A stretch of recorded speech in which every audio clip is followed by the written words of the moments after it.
Los orígenes del tequila se remontan a hace muchos siglos. Los aztecas fermentaban el jugo del agave para elaborar una bebida baja en alcohol llamada pulque.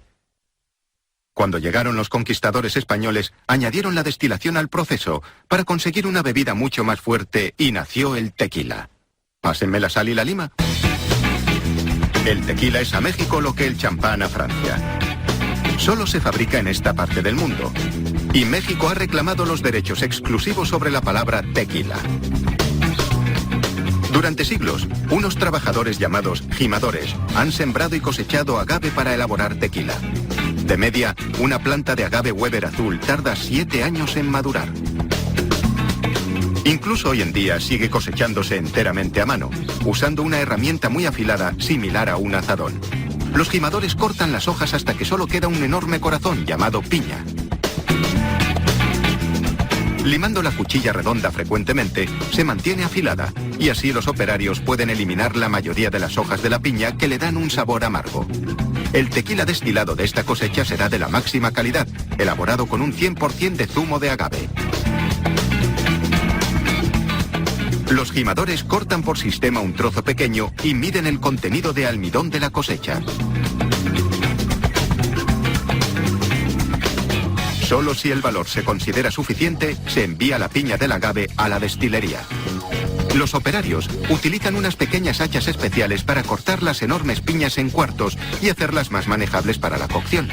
Colocan la piña cortada en un horno de ladrillos, donde se cuece al vapor durante 79 horas. Esta concienzuda cocción convierte el almidón del agave en azúcar. Durante el proceso, la carne se ablanda y el color pasa de blanco a marrón rojizo. La piña del agave ya cocida cae en una picadora, que gira para cortar la fruta en largas fibras delgadas. Estas fibras salen sobre una cinta transportadora. La piña cortada se coloca en una fosa, donde otro operario la coge con una horquilla y la coloca en el camino de una enorme rueda de piedra llamada tahona. La rueda de la tahona, que es mecánica, gira y aplasta las fibras para extraer el valioso néctar del agave. Se necesitan 2 horas de triturado para extraer todo el jugo. Este llega por unas tuberías hasta unos tanques de madera donde se le añade levadura, que provoca la fermentación. Un proceso en el que el azúcar se transforma en alcohol. Tras 72 horas de fermentación, el contenido en alcohol alcanza el 5%. La pulpa y los jugos fermentados tienen un sabor ácido y terroso, y el aroma se percibe en el aire. El contenido fermentado se trasvasa a pequeños alambiques de cobre. Dentro de estos, el alcohol se evapora y el vapor se condensa en un líquido más potente. Esto se denomina destilación. Tras 2 ciclos de destilación, ya tienen tequila. Un técnico mide el contenido de alcohol, que alcanza el 55%. Tras exprimir la pulpa, trasladan el tequila a unos tanques de acero. Añaden agua purificada para diluir el contenido de alcohol y bajarlo al 40%. El tequila ya está listo para beber, así que va hacia la zona de embotellado. Con las botellas colocadas boca abajo en un soporte giratorio, se rocía el interior con un poco de tequila para un enjuagado rápido. Unas pinzas las voltean para ponerlas del derecho y poder rellenarlas. Este sistema automatizado mantiene un nivel de llenado preciso. Un empleado coloca un corcho a las botellas y las envía por la cadena de montaje.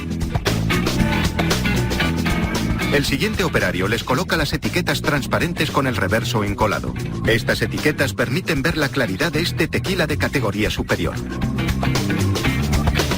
Para obtener una bebida un poco más compleja, envejecen el tequila en barricas de roble durante 2 meses o más, dependiendo de la calidad. Durante el envejecido, el tequila se empapa del sabor de la madera y adopta una cálida tonalidad ámbar. El maestro destilador analiza personalmente cada lote. Comprueba el color, inhala el aroma y anota sus observaciones en papel. Y también lo prueba. El tequila ya no es solo una bebida para bandidos. Ha llegado a los mercados elitistas y es un ingrediente clave en muchos cócteles populares. El resultado final, sin embargo, sigue siendo el mismo. ¡Salud!